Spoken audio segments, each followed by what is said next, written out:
Now, if you really want to know how it all started, you have to picture Dorothy sitting on that wraparound porch of hers, the one with the blue painted ceiling to keep the wasps away. She was sipping on some of that sun tea she makes, the kind with just a hint of mint from the garden, when Michael pulled up in that shiny red truck of his. Usually he was alone, or maybe he had his golden retriever, Duke, hanging his head out the window. But that afternoon, there was a woman in the passenger seat, and even from 50 yards away, Dorothy said she felt a chill that had nothing to do with the ice in her glass. That woman was Sophia, or at least, that is what she called herself back then. She climbed out of that truck like she was stepping onto a red carpet instead of a gravel driveway in the middle of the county. She had on these high heels that were entirely too tall for walking on grass, and a dress that cost more than Dorothy's first car. Michael looked like he'd won the lottery, grinning from ear to ear, practically tripping over his own feet to get around the truck and open her door. Dorothy told me she took one look at Sophia's eyes, those cold, calculating eyes hidden behind layers of expensive mascara, and she knew right then and there that trouble had just arrived for dinner. And believe me, Sophia made sure it was a long, drawn-out meal. Over the next few months, Sophia started working her way into Michael's life like a weed in a flower bed. She was clever. I'll give her that. She didn't start with the big things. No, she started small. She began suggesting that maybe Michael's old friends from the high school football team were a bit too rowdy, or that his sister was being a little too demanding of his time. She was isolating him, you see. Piece by piece, she was building a wall between Michael and everyone who actually loved him. Dorothy watched it all with that quiet, watchful way of hers. She'd invite them over for Sunday roast, and she'd see Sophia whispering in Michael's ear, making him look over at his own mother with doubt in his eyes. It broke Dorothy's heart. Truly it did. But she didn't scream, and she didn't cry. She knew that if she pushed too hard, she'd only push Michael right into Sophia's waiting arms for good. One afternoon, Dorothy was at the local market, picking up some peaches, when she ran into old Mrs. Higgins, who works down at the county records office. Now, Mrs. Higgins loves a good chat as much as the next person, and she mentioned she'd seen a woman matching Sophia's description, asking some very pointed questions about the deed to Dorothy's farm. That farm has been in the family for 4 generations, mind you. It's Michael's inheritance. That was the moment Dorothy decided the gloves were coming off. She didn't say a word to Michael. Instead, she went home and called up a cousin of hers who used to be in the state police. She needed to know exactly who this Sophia person really was. And let me tell you, what she found out would make your hair curl. It turned out Sophia wasn't a city girl from a wealthy family at all. Her real name was Sarah Jenkins, and she had a trail of broken hearts and empty bank accounts stretching from here to the next 3 states over. She was a professional, a real-life siren who hunted for kind, hard-working men with something to lose. But Dorothy knew a background check wouldn't be enough for Michael. He was so far gone, so blinded by what he thought was love, that he'd probably think his mother was just being spiteful or making things up. She needed proof. She needed Michael to see the snake's skin for himself. So, Dorothy got creative. She might be 72 years old, but she's sharper than a brand new razor. She went out and bought these tiny little cameras, no bigger than a button, and she tucked them into the bookshelves and the kitchen cabinets of the guest house where Michael and Sophia were staying while they renovated Michael's place. She felt bad about the privacy, she really did. But as she told me later, you don't worry about the privacy of a wolf when it's sitting in your sheepfold. The first few days of recordings were just Sophia complaining about the smell of the country and the lack of decent shopping malls. But then, about a week in, Dorothy caught what she was looking for. Sophia was on the phone, her voice completely different, harder, meaner, talking to someone named Larry.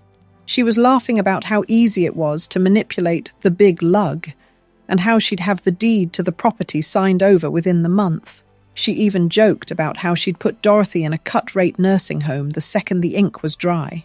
Can you imagine? The sheer gall of it. Dorothy said she sat there in her darkened living room, watching that screen, and she felt a heat rising in her chest that she hadn't felt since the day Michael's father passed away. It wasn't just anger, it was a mother's protection. The very next night, Dorothy invited them over for what she called a celebratory supper. She told them she had a big announcement to make. Sophia showed up looking like she'd already won, wearing a necklace that Dorothy suspected Michael had paid for with his savings. As they sat down to eat, Dorothy was the picture of grace. She served up her famous fried chicken and mashed potatoes, acting like everything was fine. Michael was talking about the future, about maybe building a new barn, and Sophia was nodding along, patting his hand with those manicured nails. "You know, Michael," Dorothy said, her voice as smooth as silk, "I've been thinking a lot about the family legacy, about who this farm belongs to." Sophia's eyes lit up like a Christmas tree. She leaned forward, her voice all sugary sweet. "Oh, Dorothy, that's so important. We just want to make sure it's handled properly for the future." "I'm sure you do, Sarah," Dorothy replied. The silence that hit that room was so thick you could have cut it with a steak knife. Sophia's face went pale, then a strange, mottled red. I don't know who you're talking about," she stammered. "Oh, I think you do," Dorothy said. She reached under the table and pulled out a laptop she'd hidden there. She pressed play, and there it was. Sophia's voice, loud and clear, talking about the nursing home and the big lug. Michael looked like he'd been hit by a freight train.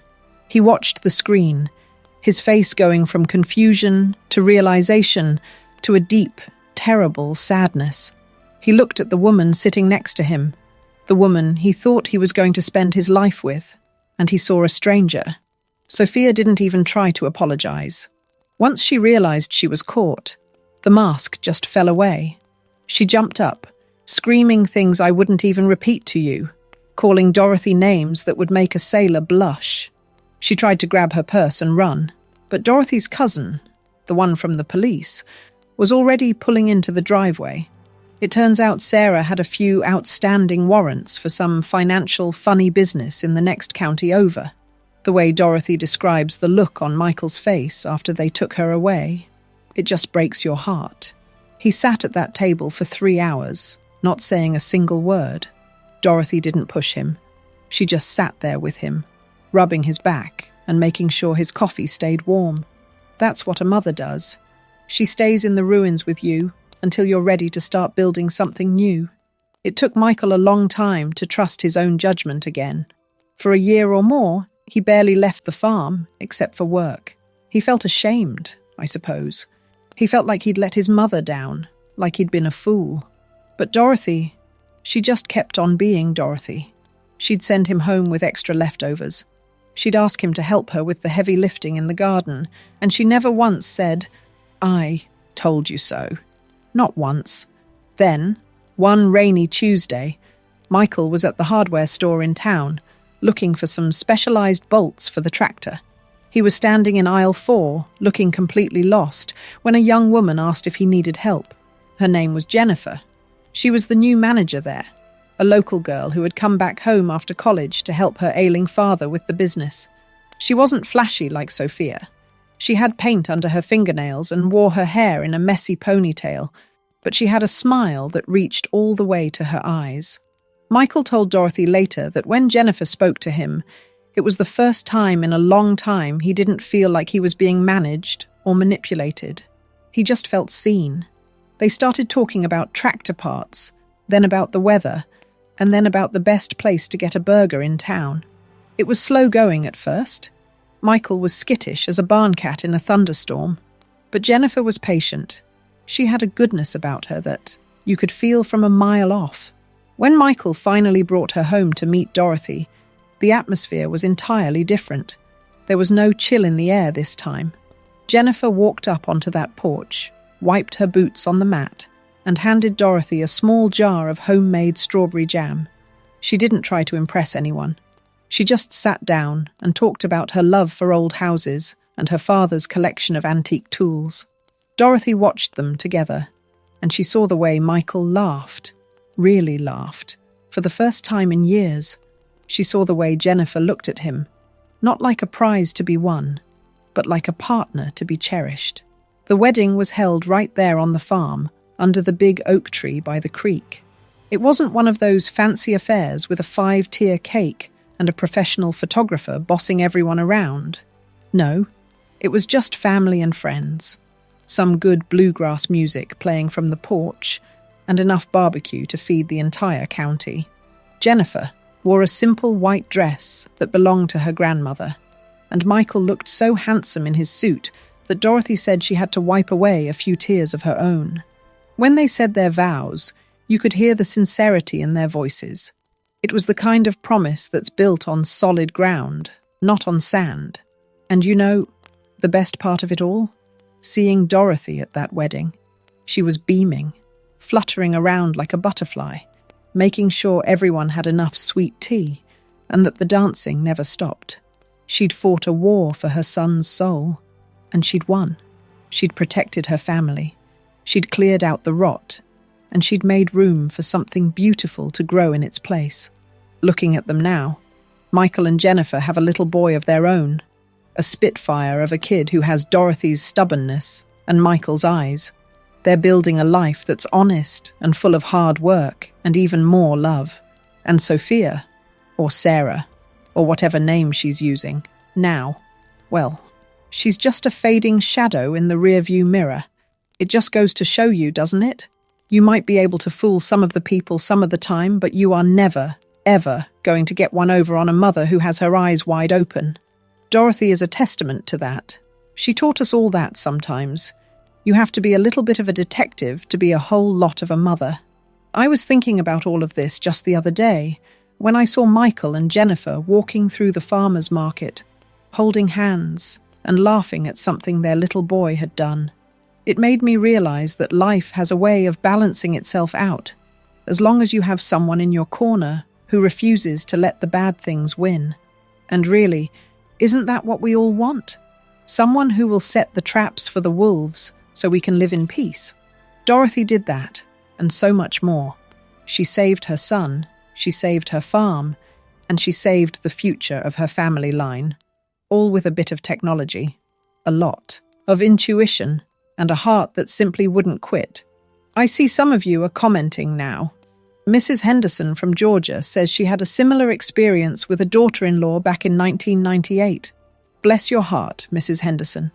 I know exactly what you mean. It's a heavy burden to carry, being the one who sees the truth when no one else does. And Mr. Thompson from Ohio, thank you for those kind words about Dorothy. She really is one in a million, isn't she? You know, it reminds me of another story I heard once, about a woman over in the next county who found out her husband was lead singing in a secret rock and roll band when he was supposed to be at deacon meetings. But that's a tale for another afternoon, I suppose. The point is, family is everything. It's the anchor in the storm, even when the storm is coming from inside the house. Dorothy knew that better than anyone. She didn't just protect Michael. She gave him his life back. She gave him the chance to find Jennifer. She gave him the chance to be the man he was always meant to be, before that snake tried to squeeze the life out of him. So, when you go about your day to day, maybe give your mum a call, or your grandma, or whoever that person is in your life who has always been your protector. Tell them you appreciate them, because you never know what kind of battles they've been fighting for you behind the scenes while you were busy living your life. Dorothy told me she'd do it all again in a heartbeat. Every hidden camera, every late-night background check, every difficult conversation. She said the look on Michael's face at his wedding made every bit of the struggle worth it. And looking at the way that family has blossomed, I'd have to agree with her. It's funny how things work out. If Sophia hadn't been such a monster, maybe Michael wouldn't have been at that hardware store that day. Maybe he wouldn't have been looking for those specific parts, and maybe he wouldn't have met Jennifer. It's like my daddy used to say, the Lord works in mysterious ways, but he usually uses a mother's intuition to get the job done. Anyway, I've kept you long enough with my rambling, but stories like Dorothy's, they need to be told. They remind us that there's still good in the world and that the truth has a way of coming out, no matter how deep you try to bury it. I'm so glad you all could join me for this one. It's been a real pleasure sharing it with you. Don't forget to check back in soon for the next story. I've got plenty more where that came from, believe you me. We'll talk about everything from small town scandals to miracles in the cornfields. Before I sign off, I want to say a big thank you to everyone who has subscribed recently. We've reached over 5,000 subscribers now, and I am just tickled pink. It means the world to me that you all enjoy these little chats as much as I do. It feels like we're all sitting on that porch with Dorothy, doesn't it? All right then. I suppose I'll go see about some supper myself. Maybe I'll try my hand at some of that fried chicken, though I know it won't ever be as good as Dorothy's. Y'all stay safe, keep your eyes open, and remember to look out for one another. There's a lot of Sophias out there, but thank goodness there are even more Dorothys. Goodbye for now, everyone. Take care of yourselves and your loved ones. I'll see you in the next one. One more thing. If you have a story of your own, maybe about a time someone in your family stood up for you, I'd love to hear it. Send me a message or leave it in the comments below. We're building quite a community here, and I'm just so proud to be a part of it. Until next time, this is your friend, signing off. God bless, and have a wonderful evening, wherever you are. Whether it's 5 o'clock in the afternoon or midnight, I hope you find a little peace and a whole lot of love. Good night. Now, be kind to each other. See you soon. I was just about to close up, but I see one more comment here from Sarah in Texas. Not that Sarah, of course, just a lovely lady with the same name. She says her grandmother once caught a neighbor stealing prize-winning rose bushes in the middle of the night using a night vision scope. Now that is a woman after my own heart. Dorothy would have loved that. It just goes to show you can't get anything past a woman who cares about her garden or her kin. Okay, I'm really going this time. My tea is cold, and the sun is starting to set over the hills. It's that beautiful time of day when the shadows get long, and everything feels a little more still. I hope your evening is just as peaceful. See you all later.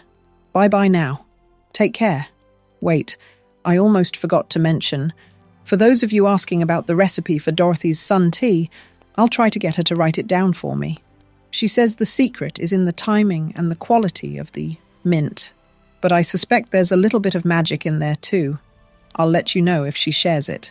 All right, for real this time. Goodbye, and thank you all again. It's been wonderful. I'll be thinking about Dorothy and her family tonight, and I hope you will too. It's a good reminder that the world isn't all bad, as long as you've got someone watching your back. Good night, everyone. You'll be good. See you in the next story. I'm out for now. Talk to you soon. Take care. One last thing.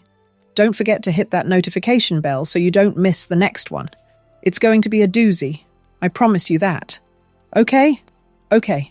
I'm going. Bye. As I walk away from the microphone, I can't help but smile thinking about Dorothy's blue porch ceiling. It's a little detail, but it's those little things that make a house a home, and a story, a memory. I hope you found something in this tale to take with you today, whether it's a bit of courage or just a reason to smile. I'm glad I could share it. And remember, like Dorothy always says, the truth doesn't mind being questioned, but a lie hates being looked at. So keep looking, keep asking, and keep loving. That's the most important thing of all. Now, really, truly, I am heading out. I've got some knitting to finish and a cat that's demanding his dinner. You know how it is. Take care, everyone. May your tea be sweet and your heart be full. Goodbye. I see some of you are still typing. Oh, you all are just the best. Thank you for the heart emojis and the kind words. It makes my day. It really does. I'll be sure to read every single one of these comments after I've had my dinner. You all are like a second family to me. Okay, I'm clicking the off button now. 3, 2, 1. Actually, one more thing. If you're listening on your phone while driving, please keep your eyes on the road. Dorothy wouldn't want you getting into any trouble on her account. Safety first, always. Now, I'm really going. Bye. Happy trails to you until we meet again. It's been a joy. God bless you all. See you next time. Goodbye.